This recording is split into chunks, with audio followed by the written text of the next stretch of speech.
Good morning, world, and all who inhabit it. My name is Vale Spongebob 94, and today we're going to be doing some more Spongebob reviews. So the first episode I'm going to be talking about is called The Getaway. Now in this episode, Spongebob mistakes an escaped convict for his driving instructor, and it's the new teacher who learns a lesson. One big thing about The Getaway is that it was extremely action-packed. It was really fast-paced. You don't really see this kind of fast-paced episode in Spongebob anymore, and honestly it was a breath of fresh air because most of the other episodes are either slow-paced or medium-paced, and The Getaway was just really fast. There were a ton of different things that happened, a ton of different jokes.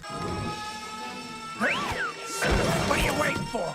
Step on it! You must be the new driving instructor.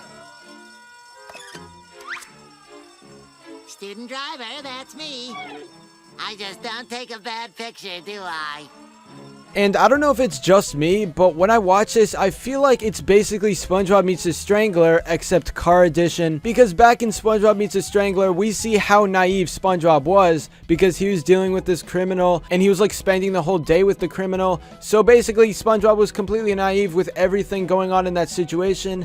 And I feel like this episode was very similar to that, except it was like a high-speed chase sort of setting. And that's definitely not a bad thing, it's more of a good thing, but I would say the Strangler episode is way better. Although maybe I shouldn't compare them because probably not everyone sees them as like the same plot. But I really think this is similar. One bad part about the episode I would say is Mrs. Puff trying to date her driver. That was kind of stupid, and I don't know why they did that as a subplot. But whatever, that was just like a small part of the episode. It barely got any screen time. And overall, as a full episode, it was solid. Definitely worth a watch, and it shows that SpongeBob is getting better. Out of 10, I would give it a 7.5. Next up, we have a SpongeBob episode called Lost and Found. In this episode, Mr. Krabs sends SpongeBob in search of a missing toy, and SpongeBob finds himself lost in the Lost and Found. Now, one weird thing about this is that, of course, there was no Lost and Found in the other episodes, but honestly, you can't really complain because SpongeBob has basically no continuity. But yeah, so SpongeBob gets in the Lost and Found, and I really liked the setting of this one. The atmosphere was amazing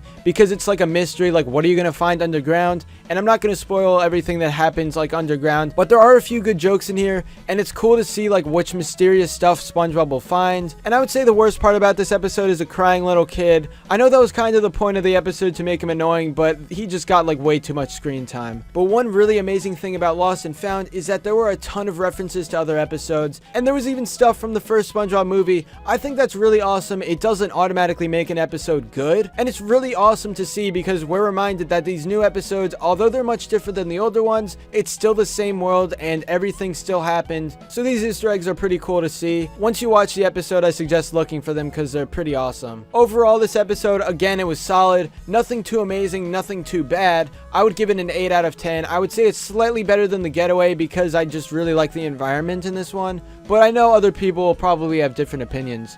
But anyway, that's all for this video. Subscribe for more awesome cartoon videos. Give a thumbs up and comment below to let me know what you think. Thanks for watching, and I'll see you bye.